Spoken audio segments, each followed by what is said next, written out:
Good evening, everyone. I'm Arpit, clinical instructor of Meera medical institute of nursing and hospital. आप सभी का स्वागत करता हूं। आज का जो टॉपिक लेके आए हैं वो है ब्लड प्रेशर, जो कि बहुत ही कॉमन टॉपिक है। ये जो बीमारी है ब्लड प्रेशर की, ये आपके आसपास देखने को बहुत ही आम मिलती है। तो आज हम बात करेंगे ब्लड प्रेशर के बारे में।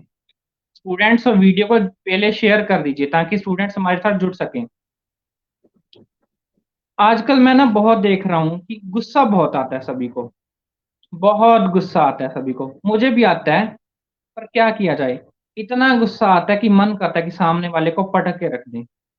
पर मन कहता है ना, मन की थोड़ा ना सुननी है। तो मन तो बहुत कुछ कहेगा। तो इस गुस्से पे क्या है, कंट्रोल करना है हमने। मैं भी करता हूँ और आप भी करिए। इसके रिलेटेड जो आज का डिसऑर्डर है वो क्या, ब्लड प्रेशर। ब्लड प्रेशर तो क्या एक नॉर्मल कंडीशन है अब। ब्लड प्रेशर जिसको हम रक्तचाप भी बोल देते हैं। बात करते हैं, ये ब्लड प्रेशर है क्या। तो क्या है blood pressure? Blood pressure is the force exerted by the blood against the wall of blood vessel। Students, आप नोटबुक और पेन लेके बैठ सकते हैं ताकि आप डेफिनेशन को लिख सकें। ये बहुत ही इंपॉर्टेंट टॉपिक है आज का, ब्लड प्रेशर। और इस क्लास को कोई भी वॉच कर सकता है, चाहे वो बीएससी नर्सिंग का स्टूडेंट है, चाहे वो जीएनएम का स्टूडेंट है, और कोई भी इस वीडियो को वॉच कर सकता है, क्योंकि ये आम प्रॉब्लम है जो हमारे आसपास देखने को मिलती है। अगर हम बात करें, ब्लड प्रेशर को हम रक्तचाप भी बोल देते हैं। तो हम इसको डिफाइन कैसे कर सकते हैं, आप लिख सकते हैं students. Blood pressure is the force exerted by the blood against the wall of blood vessel। Blood vessels की वाल पर लगाया जाने वाला बल, वो फोर्स जो क्या ब्लड वेसल्स की वाल पर लग जाता है।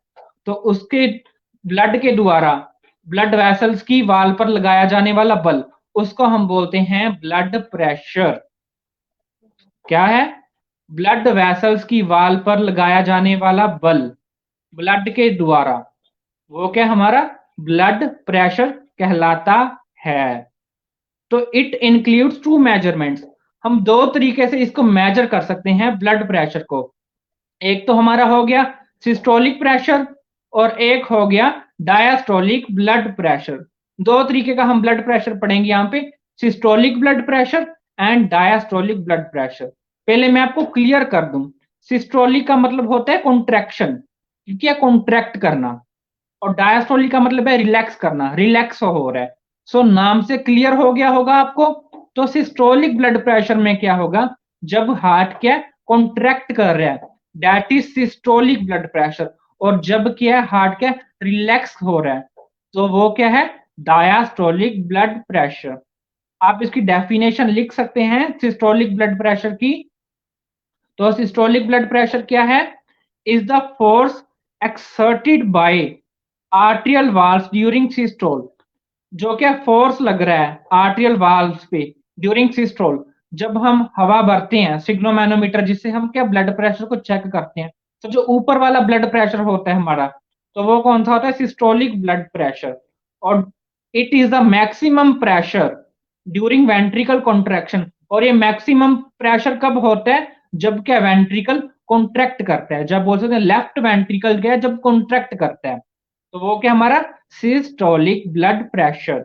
और डायस्टोलिक ब्लड प्रेशर क्या है students, is the force exerted by blood against arterial wall during diastole। It is the minimum pressure when the ventricles relax। ये क्या मिनिमम प्रेशर लगता है यहाँ पे, जब क्या वेंट्रिकल क्या रिलैक्स होता है, तो वो क्या डायस्टोलिक ब्लड प्रेशर। तो अगर नॉर्मल ब्लड प्रेशर की बात करें तो वो कितना होता है, 120/80 mm ऑफ Hg। ये क्या है हमारा नॉर्मल, एक अडल्ट का नॉर्मल ब्लड प्रेशर कहलाता है, 120/80 क्या नॉर्मल ब्लड प्रेशर है। और ये जो mm ऑफ Hg है, ये क्या यूनिट्स हैं जो हम पीछे लगाते हैं, mm of Hg blood pressure के यूनिट्स हैं, mm of Hg, 120/80 mm of Hg। तो अगर हम बात करें पल्स प्रेशर, तो पल्स प्रेशर क्या है, it is a difference between systolic and diastolic pressure. Systolic and diastolic के बीच का जो डिफरेंस है वो क्या स्टूडेंट्स, पल्स प्रेशर कहलाता है। So students normal pulse pressure कितना होगा, 40 mm of Hg। 40 mm of Hg is a normal pulse pressure। But हम इसको कैसे कैलकुलेट कर सकते हैं स्टूडेंट्स, अभी हमने बात की जो हमारा नॉर्मल ब्लड प्रेशर है वो कितना है, 120/80 है। तो हम इसको कैसे कैलकुलेट कर सकते हैं, 120 कौन सा है, मैंने आपको पहले बता दिया था, जो ऊपर वाला ब्लड प्रेशर है वो क्या होगा, सिस्टोलिक। तो यहाँ पे 120 क्या सिस्टोलिक ब्लड प्रेशर है, और 80 जो ब्लड प्रेशर है वो क्या है, डायास्टोलिक ब्लड प्रेशर है स्टूडेंट्स। सो देखिए, तो 120 से एक जब हम 80 माइनस कर देंगे तो कितना रह गया हमारे पास, 40। अगर सिस्टोलिक में से डायास्टोलिक को निकाल दिया जाए, मतलब 120 में से 80 निकाल दिए जाए, तो हमारे पास कितनी रकम बच जाएगी, 40। सो पल्स प्रेशर हमारे पास कितना आ गया, 40 mm of Hg। This is a normal pulse pressure. तो अगर हम बात करें physiology of blood pressure, blood pressure की फिजियोलॉजी क्या है अगर हमें पूछ लिया जाए तो क्या फिजियोलॉजी है ब्लड प्रेशर की, तो इसका फार्मूला है, आप लिख सकते हैं, blood pressure equal to cardiac output plus peripheral resistance. तो क्या है इसकी फार्मूला क्या है, blood pressure equal to cardiac output plus peripheral resistance. तो कार्डिक आउटपुट किसके इक्वल होगी, इसका भी ये फार्मूला लिख लीजिए। ये दो फार्मूले हैं, बड़े ही ध्यान से पढ़ना है इनको, क्योंकि ये बहुत ही इंपॉर्टेंट है दोनों एग्जाम ऑफ व्यू से। ये क्या कंपटीशन वाले एग्जाम में भी पूछे जाने वाले क्वेश्चन है। सो कार्डिक आउटपुट किसके बराबर होगा, तो लिख लीजिए, cardiac output equal two stroke volume into heart rate. Cardiac output equal two stroke volume into heart rate.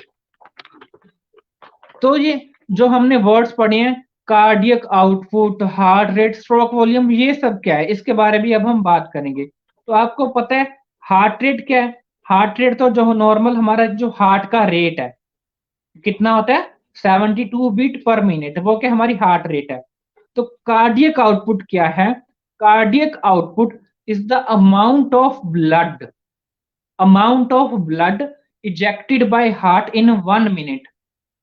जो ब्लड के द्वारा पंप करके, जो ब्लड क्या है, हार्ट हमारा बाहर निकालता है ब्लड, जो ब्लड पंप करके बाहर निकालता है ब्लड हार्ट के द्वारा, cardiac means heart, is the amount of blood, जो क्या अमाउंट है, जितनी ब्लड की अमाउंट इजेक्टेड बाय हार्ट, जो क्या ब्लड के हार्ट के द्वारा बाहर निकाला जाता है ब्लड इन 1 मिनट।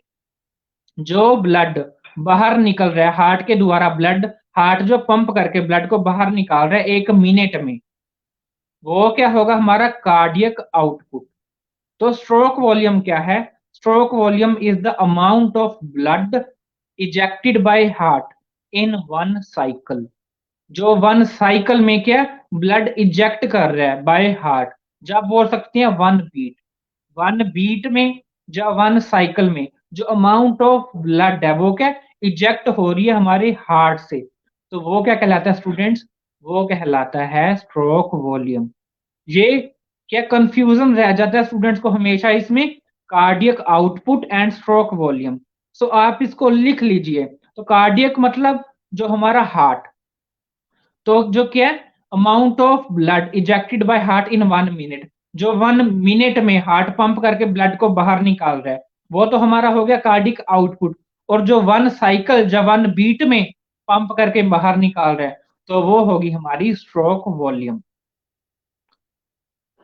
तो अगर इसमें बात करें हम, suppose that this is artery, I know students this is not a artery, this is a pencil, but suppose this is artery, आप मान लीजिए कि ये क्या आर्टरी है, आर्टरी है, और जो आर्टरी का जो बाहरला पोर्शन है ये क्या ल्यूमन है, और ये क्या ल्यूमन है, जो जो आप देख रहे हैं आर्टरी का बाहर वाला पोर्शन।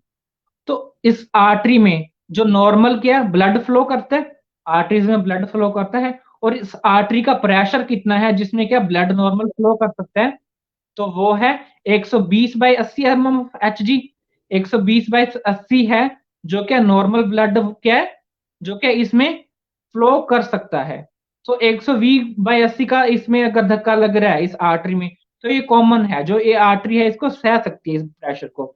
अगर इस आर्टरी में लगातार 140 का धक्का लगाते रहें, 140 का धक्का लगाते रहें, तो क्या होगा? नॉर्मल इसकी कैपेसिटी कितनी है स्टूडेंट्स? ध्यान से सुनिए, इसकी कैपेसिटी कितनी है? इसकी कैपेसिटी है 120/80 की। अगर 120/80 की जगह पे इस पे 140 का धक्का लग रहा है, इस पे 140/100 का धक्का लग रहा है, तो क्या होगा? तो ये जो ल्यूमन है, मैंने आपको बताया जो आउटर पोर्शन है ल्यूमन है, तो वो क्या लूज हो जाएगा, डायलेट कर जाएगा, वो क्या लूज हो जाएगा। तो अगर ल्यूमन लूज हो गया तो उस टाइम पे हम क्या बोलते हैं? हमें कोई हार्ट की डिसीज होगी। कई बार क्या होता है, जैसे कि प्लैक फॉर्मेशन होने लग जाती है हमारी आर्टरी में। कई बार क्या प्लैक फॉर्मेशन होने लग जाती है, जिसको हम एथीरोस्क्लेरोसिस का प्रोसीजर भी बोलते हैं। एथीरोस्क्लेरोसिस होने लग जाती है। जो भी हम खा रहे हैं दिन बर दिन खा रहे हैं, वो क्या फैट क्या हमारी आर्टरीज में डिपॉजिट होने लग जाती है। और जब फैट डिपॉजिट होने लग जाती है तो आर्टरी में ब्लॉकेज होगी। तो ये जो इतना ल्यूमन था वो क्या नैरो हो गया, ब्लॉकेज होगी, तो उसमें क्या ब्लड फ्लो नहीं कर रहा। तो इसकी वजह से भी क्या हमको हार्ट की डिसीजेस होने लग जाती हैं। और अगर ये ल्यूमन है वो क्या डायलेट कर रहा है, वो क्या इस पे 140 का धक्का लगने की वजह से वो क्या लूज हो गया है, तो वो क्या एक हार्ट की एबनॉर्मेलिटी आ जाती है उस टाइम पे। और एक टाइम ऐसा आएगा कि क्या एकदम से ये क्या जो आर्टरिया फट जाएगी। जब हम कहते हैं कि दिमाग की नाली फट गई, पता ही नहीं लगा, एकदम से क्या दिमाग की नाली फट गई।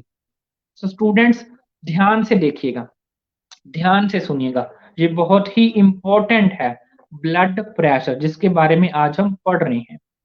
सो ब्लड प्रेशर में increase with increase in blood volume in blood vessel. अगर ब्लड वेसल में ये जो ब्लड का प्रेशर है वो इंक्रीज करने लग गया, एक तो नॉर्मल है जो कि ब्लड वेसल में प्रेशर चलता है, अगर ब्लड वेसल में प्रेशर इंक्रीज हो गया तो उसके साथ क्या होगा स्टूडेंट्स? ब्लड प्रेशर भी इंक्रीज हो जाएगा।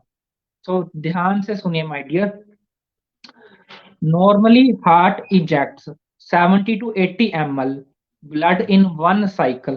जो नॉर्मल हमारा हार्ट है तो वो कितना इजेक्ट करता है ब्लड? 70 से लेके 80 ml तक वो ब्लड क्या इजेक्ट करता है इन वन साइकिल। अब वो वन साइकिल आ गया तो इसमें क्या स्ट्रोक वॉल्यूम की बात हो रही है। मैंने आपको पहले ही क्लियर कर दिया था, कार्डिक आउटपुट में क्या होगा 1 मिनट होगा, और स्ट्रोक वॉल्यूम में जा तो वन साइकिल कह सकते हैं या फिर 1 बीट कह सकते हैं। तो यहाँ पे स्टूडेंट्स क्या बात कर रहे हैं? यहाँ पे बात कर रहे हैं हम नॉर्मली हार्ट इजेक्ट्स। जो नॉर्मल हमारा हार्ट है वो कितना ब्लड पंप करके बाहर निकालता है? 70 से 80 ml ब्लड बाहर निकालता है इन वन साइकिल, या इन 1 बीट में क्या है जो ब्लड बाहर निकालता है, इजेक्ट करता है प्रेशर को, अपने ब्लड को। तो वो क्या होगा हमारा नॉर्मल स्ट्रोक वॉल्यूम है। सो स्ट्रोक वॉल्यूम कितना होता है? 70 से लेके 80 तक हम बोल सकते हैं इसको। So if client has 72 heart rate, अगर क्लाइंट की हार्ट रेट 72 है, देन इसकी कार्डिक आउटपुट कितनी होगी? मैंने आपको फार्मूला पीछे लिखवाया था ना कार्डिक आउटपुट का, कि कार्डिक आउटपुट कैसे निकालते हैं। क्या फार्मूला था? Cardiac output equal two stroke volume into heart rate. तो यहाँ पे स्ट्रोक वॉल्यूम हम कितना मान रहे हैं? स्ट्रोक वॉल्यूम अभी हमने बताया जो क्या वन साइकिल में 70 से लेके 80 तक ml क्या है जो बाहर छोड़ रहा है पंप करके हार्ट। तो यहाँ पे स्ट्रोक वॉल्यूम कितना हो गया? 70 हो गया। और heart rate, normal heart rate कितनी होती है? वैसे हम 70 से लेके 90 तक भी बोल सकते हैं, बट जो नॉर्मल वैल्यू हम लिखते हैं वो क्या 72 बीट पर मिनट हम कहते हैं, जो हमारी नॉर्मल हार्ट रेट होती है। तो इसमें तो हार्ट रेट क्या ले रहे हैं? 72। सो फार्मूला क्या था? Cardiac output equal two stroke volume into heart rate. तो कार्डिक आउटपुट को कैसे निकालेंगे यहाँ पे हम? स्ट्रोक वॉल्यूम कितना है हमारे पास यहाँ पे? 70। 70 इंटू हार्ट रेट कितनी है? 72। 70 इंटू 72 को सॉल्व कर लीजिए तो वो कितना आ जाएगा? 5040 ml। तो वो क्या हमारा नॉर्मल कार्डिक आउटपुट निकल जाएगा। सो एक बात ध्यान से सुनेगा, वैजो कंस्ट्रिक्शन। स्टूडेंट्स यहाँ पे मैं वैजो कंस्ट्रिक्शन की बात कर रहा हूँ। वैजो कंस्ट्रिक्शन, जो वैजो कंस्ट्रिक्शन होती है leads to elevated blood pressure. जब क्या वैसल्स में कंस्ट्रिक्शन हो रही है, वैसो कंस्ट्रिक्शन हो रही है, तब क्या ब्लड प्रेशर इंक्रीज होता है। और दो तरह के ब्लड प्रेशर होते हैं, सिस्टोलिक ब्लड प्रेशर और डायस्टोलिक ब्लड प्रेशर। तो जो डायस्टोलिक वाला ब्लड प्रेशर है ना, अगर ये हमारा ज्यादा इंक्रीज हो रहा है, जैसे नॉर्मल कितना होता है डायस्टोलिक, 80 होता है, 120/80। नीचे वाला जो डायस्टोलिक है वो 80 है। अगर वो 100 से ज्यादा हो रहा है स्टूडेंट्स, अगर वो 100 से ज्यादा हो रहा है, तो ये डायस्टोलिक बढ़ रहा है, तो डायस्टोलिक है डेंजरस होता है देन सिस्टोलिक। सो जो डायस्टोलिक ब्लड प्रेशर है, अगर वो बढ़ रहा है तो वो क्या डेंजरस सिचुएशन है हमारे लिए then systolic. And BP is increase in male and female. जो पुरुष होते हैं, जो मेल्स होते हैं, उनमें जो ब्लड प्रेशर है वो क्या ज्यादा इंक्रीज होता है देन फीमेल्स, फीमेल्स के मायने में। और इसकी वजह क्या है, इसके पीछे में वजह क्या है, ये भी मैं आपको बता दूं। तो आपने सुना होगा फीमेल्स में दो स्टेजेस रहती हैं, मिनार्की एंड मेनोपॉज की। और अगर जो मेनोपॉज के जो पहले वाला टाइम होता है, तो वो क्या है, मेनोपॉज तक फीमेल्स में क्या है, जो हार्मोन रिलीज होता है estrogen. Estrogen hormones female hormone है, फीमेल सेक्स ऑर्गन, जो कि फीमेल्स में रिलीज होता है। और अगर ये फीमेल्स में प्रेजेंट है, तो उनमें क्या वेजोडाइलेशन होगी, तो उनमें क्या वेसल्स डायलेट रहेंगी, तो उनमें क्या कंस्ट्रिक्शन नहीं हो रही है, तो इससे क्या उनमें हाइपरटेंशन की कंडीशन कम देखने को मिलती है। बट अगर जब 45 के बाद एस्ट्रोजन का लेवल डिक्रीज हो जाता है फीमेल में, और क्या मेनोपॉज की कंडीशन आ जाती है 45 to 50 के बाद, ये जो स्टेज है, उस टाइम पे रिस्क बढ़ जाते हैं फीमेल में भी। हाइपरटेंशन क्या उनको होने लग जाती है, और उनको क्या हार्ट की डिसीजेस के रिस्क बढ़ जाते हैं।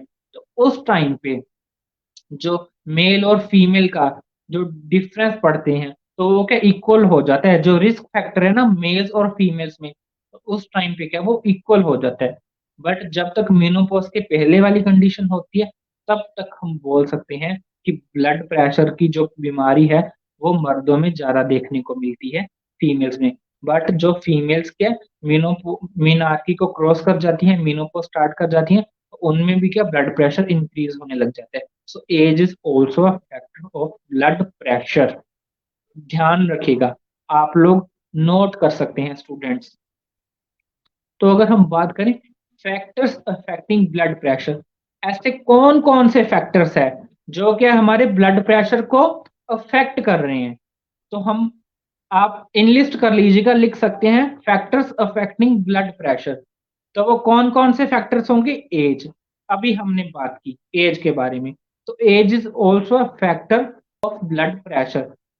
तो क्या होगा, एज एज इंक्रीज, जैसे जैसे हमारी एज इंक्रीज कर रही है, वैसे वैसे क्या स्टूडेंट्स हमारा बीपी क्या है वो बढ़ने लग जाता है। जैसे जैसे हमारी एज इंक्रीज करेगी, वैसे वैसे क्या है ब्लड प्रेशर इंक्रीज करने लग जाएगा। तो दूसरा कौन सा है फैक्टर, वो है स्ट्रेस। जब बोल सकते हैं सीवियर इमोशंस, अगर हम थोड़ा सा भी स्ट्रेस ले रहे हैं ना, जैसे कि हम हेल्थ की डेफिनेशन पढ़ते हैं, हेल्थ की डेफिनेशन में हमने क्या पढ़ा था, फिजिकली मेंटली सोशली वेलबींग। अगर कोई person physically mentally socially wellbeing है, तो वो क्या उसकी पॉजिटिव हेल्थ है, गुड हेल्थ है। अगर वो थोड़ा सा भी स्ट्रेस ले रहा है ना स्टूडेंट्स, तो जो उसकी हेल्थ है वो क्या पॉजिटिव नहीं होगी, तो जो उसकी हेल्थ है ना वो पॉजिटिव नहीं होगी। तो क्या है, अगर स्ट्रेस ले रहा है कोई भी पर्सन, जाके उसके बहुत स्ट्रॉन्ग इमोशंस है, सीवियर इमोशंस वाली कंडीशन है, एंजाइटी में है पर्सन, फियर में है, पेन में है, तो उस टाइम पे भी क्या है ब्लड प्रेशर में क्या है वेरिएशंस आने लग जाती हैं। इसमें जरूरी नहीं है कि ब्लड इंक्रीज ही होगा, अब फियर की कंडीशन में कई बार ब्लड डिक्रीज भी होने की संभावना होती है, बट ज्यादा चांसेस इंक्रीज होने की होती है। तो जेंडर वाइज अभी हमने बात की, जेंडर वाइज ये जो जेंडर वाइज है ये भी क्या ब्लड प्रेशर में इफेक्ट पड़ता है। जैसे मेल्स में क्या ज्यादा होता है, male have high blood pressure than female, जब male have high BP than female. Males में क्या ज्यादा बीपी बढ़ता है फीमेल्स के अकॉर्डिंग। उसका रीजन मैंने आपको बता ही दिया कि उनमें फीमेल्स में क्या एस्ट्रोजन का हार्मोन जब तक होता है वो क्या फीमेल्स को बचा के रखता है वेजो कंस्ट्रिक्शन से। तो इथनिसिटी, इथनिसिटी में भी इसमें काम करती है। इथनिसिटी जो हमारे कल्चर बैकग्राउंड्स हो गए, जहाँ हम कलर कह सकते हैं, जिस एरिया में लोग रहते हैं, कोई ठंडे इलाके में रहता है, कोई गर्म इलाके में रहता है। सो किसी का रंग काला होता है, किसी का गोरा होता है। तो ये भी कंडीशंस क्या अफेक्ट कहीं ना कहीं करती हैं। तो वेरी इंपॉर्टेंट पॉइंट, डाइट। जो हमारी डाइट है ना, वो भी क्या बहुत ज्यादा अफेक्ट करती है हमारे ब्लड प्रेशर को। कैसे? people taking diet rich in salt, a people who take diet rich in salt, ठीक है, जो क्या सॉल्ट रिच क्या डाइट लेते हैं, तो उनमें क्या ब्लड प्रेशर बढ़ता है। तो जो क्या ज्यादा नमक वाली डाइट ले रहे हैं वो ज्यादा क्या सोल्ट वाली डाइट ले रहे हैं, उन कंडीशंस में क्या बीपी बढ़ता है। And unsaturated fatty acids having higher BP, और अनसैचुरेटेड फैटी एसिड्स अगर पर्सन ले रहे हैं तो वहां पे भी क्या ब्लड प्रेशर इंक्रीज होगा। और अगर पर्सन स्मोकिंग कर रहा है तो उसमें भी क्या ब्लड प्रेशर इंक्रीज होगा। So smoking is also a factor of blood pressure. Exercise, exercise भी क्या है फैक्टर है जिसमें क्या ब्लड प्रेशर में वेरिएशंस आती हैं। जैसे हमने अभी एक्सरसाइज करके हटे हैं तो वहां पे क्या है उस टाइम पे जो हमारे टीपीआर है उसमें क्या चेंजेस आएंगी, हमारा ब्लड प्रेशर के इंक्रीज या डिक्रीज।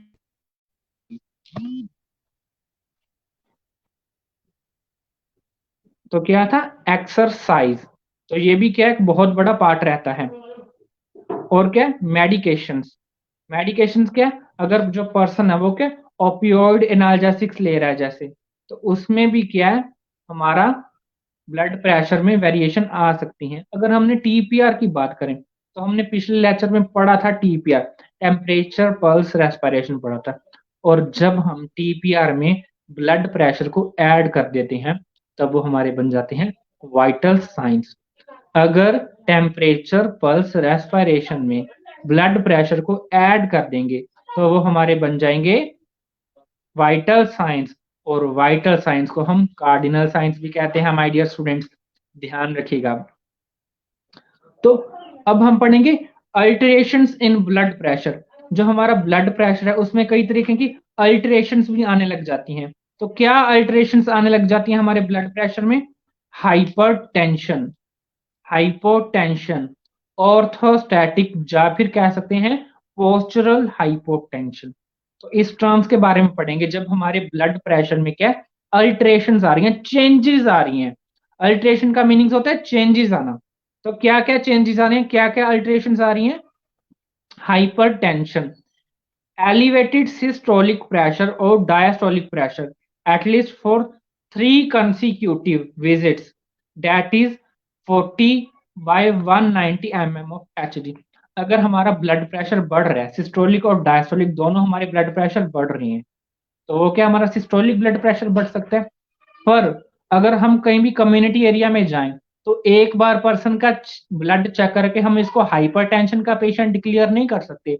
अगर पेशेंट का ब्लड प्रेशर 140 आ रहा है या 150 आ रहा है तो हम एक बार में चेक करके उसको ब्लड हाइपरटेंशन का पेशेंट डिक्लेयर नहीं कर सकते। क्योंकि कई बार क्या होता है वो उसका नॉर्मल भी हो सकता है, वो उसका नॉर्मल ब्लड प्रेशर भी हो सकता है। शुरू से कई बार ऐसा होता है प्रॉब्लम। अगर हम कम्युनिटी में जा रहे हैं 3 दिन 4 दिन लगातार उसका ब्लड प्रेशर चेक करते हैं टाइम टू टाइम, और उस ब्लड प्रेशर में क्या वेरिएशंस आ रही हैं, कभी 120 हो गया, कभी 130 हो गया, कभी 150 हो गया, तो कभी 170 हो गया। अगर क्या ब्लड प्रेशर में अल्ट्रेशंस आ रही हैं, कभी 120 हो गया तो कभी 140 चला गया, तो हम उसको क्या बोलते हैं इंक्रीज कर रहा है उसका ब्लड प्रेशर। और जब क्या 150 आ गया 160 आ गया तो अब तब हम उसको बोल सकते हैं कि ये क्या भाई इसको हाइपरटेंशन है, इसको क्या हाइपरटेंशन होने लगी है। तो हाइपोटेंशन किसको बोलेंगे students? When low from, when जो नॉर्मल से जब क्या ब्लड प्रेशर लो हो जाता है, तो वो क्या 120/80 जो हमारा नॉर्मल होता है और जब इससे लो हो जाता है तो इसको क्या हम हाइपोटेंशन कहते हैं। जैसे हम बोल सकते हैं जो डायस्टोलिक है वो 60 से नीचे चला जाए, और जो वो सिस्टोलिक है वो 100 से नीचे चला जाए, तो क्या हम उसको हाइपोटेंशन बोल सकते हैं students. Gradually systolic falls decrease to 90 mm of HG और बिलो। ग्रेजुअली अगर बात करें सिस्टोलिक की, तो सिस्टोलिक क्या 90 से भी ज्यादा कम चला जाए, 90 से ज्यादा चला जाए, तो उसको क्या हम हाइपोटेंशन कहते हैं। तो ये था हाइपरटेंशन एंड हाइपोटेंशन। तो एक टर्म है ऑर्थोस्टैटिक हाइपोटेंशन। ऑर्थोस्टैटिक हाइपोटेंशन या पोस्चरल हाइपोटेंशन भी इसको बोलते हैं। तो ये कौन सी हाइपोटेंशन होती है स्टूडेंट्स? तो ये होती है suddenly blood pressure fall of normal tensive client with rising to upright position. कई पर्सन आपने देखे होंगे वो क्या ज्यादा टाइम खड़े नहीं रह सकते, तो वो ज्यादा टाइम खड़े रहते हैं तो उनका क्या ब्लड प्रेशर डिक्रीज करने लग जाता है, बीपी फॉल हो जाता है उनका। सो जो पर्सन का ज्यादा टाइम खड़े नहीं रह सकते, या फिर वो लेटे हुए हैं, सुपाइन पोजीशन में है, सुपाइन पोजीशन में एकदम से क्या अपराइट पोजीशन में आ रहे हैं, तो उस पोजीशन में भी क्या है स्टूडेंट्स ब्लड प्रेशर डिक्रीज कर सकता है। तो उसको हम बोलते हैं ऑर्थोस्टैटिक या फिर पोस्चरल हाइपोटेंशन। तो ट्रीटमेंट में क्या करेंगे? अगर किसी भी पर्सन का ब्लड प्रेशर बढ़ सकता है तो उसको क्या करेंगे? हम एंटी हाइपरटेंसिव मेडिकेशन देंगे उस टाइम पे। अगर हम पर्सन को एंटी हाइपरटेंसिव मेडिकेशन तो दे ही रहे हैं, और साथ में क्या लूप डायूरेटिक्स भी दे सकते हैं पेशेंट को, क्या लूप डायूरेटिक दे भी सकते हैं। और मोस्ट कॉमन लूप डायूरेटिक कौन सा देते हैं हम? फ्रूसामाइड। फ्रूसामाइड देते हैं स्टूडेंट, जिसको क्या लासिक्स भी बोलते हैं, लासिक्स। तो ये क्या करते हैं? ये फ्रूसामाइड है जो यूरिन आउटपुट को इंक्रीज कर देते हैं, यूरिन फॉर्मेशन में हेल्प करते हैं, यूरिन फॉर्मेशन को इंक्रीज कर देता है लासिक्स, जिसको हम फ्रूसामाइड बोलते हैं। पर स्टूडेंट्स आप ध्यान से सोचिए कि अभी मैंने बोला ये जो टैबलेट हम दे रहे हैं या इंजेक्शन फॉर्म में दे रहे हैं फ्रूसामाइड को, तो इससे क्या होगा? जो यूरिन आउटपुट है वो इंक्रीज हो जाएगी, बट इसका हाई ब्लड प्रेशर से क्या लिंक है? तो हाई ब्लड प्रेशर कैसे होता है? अगर हम सोडियम ज्यादा इनटेक कर रहे हैं, हाई सोडियम वाली डाइट ले रहे हैं, ज्यादा नमक खा रहे हैं, तो आयोडीन जो नमक है साल्ट से क्या बीपी बढ़ता है। और अगर यूरिन की फॉर्मेशन इंक्रीज हो जाएगी तो यूरिन के थ्रू सोडियम का लेवल एक्सक्रीट हो जाएगा, और अगर यूरिन के थ्रू जो हमारा सोडियम लेवल है वो क्या एक्सक्रीट हो रहा है, तो पेशेंट क्या जो हाइपरटेंशन का था, जो हाई ब्लड प्रेशर का था, वो अब स्टेबल हो जाएगा। सो ऐसे क्या पेशेंट स्टेबल हो जाता है लूप डायूरेटिक से। अब हम बात करेंगे प्रिवेंशन। हम ब्लड प्रेशर के लिए क्या प्रिवेंटिव मेजर्स यूज कर सकते हैं? तो हम पढ़ेंगे प्रिवेंशन क्या क्या कर सकते हैं हम ब्लड प्रेशर नॉर्मल रखने के लिए, या फिर अपना लाइफस्टाइल हेल्दी रखने के लिए हम क्या क्या कर सकते हैं। तो योगा, सभी बीमारियों का जड़ है योगा। अगर हम योगा करें ना तो ये क्या कोई भी बीमारी है पर्सन को, हर बीमारी में क्या बहुत ही सहयोग करता है योगा। अगर हम डेली योगा करते हैं तो हमारा जो स्वास्थ्य है वो क्या अच्छा रहेगा, हम क्या हेल्थी रहेंगे।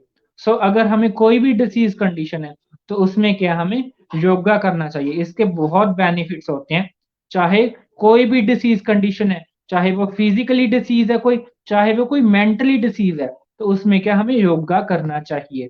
और क्या मेडिटेशन, अगर हमें कोई भी डिसीज कंडीशन है, चाहे वो ब्लड प्रेशर के रिलेटेड डिसीज है, चाहे वो हार्ट अटैक के रिलेटेड कोई भी डिसीज है, इवन की कोई रीनल फेल कुछ भी है, कोई भी डिसीज कंडीशन है, उसमें हम योगा भी कर सकते हैं और मेडिटेशन, स्टूडेंट्स मेडिटेशन भी कर सकते हैं।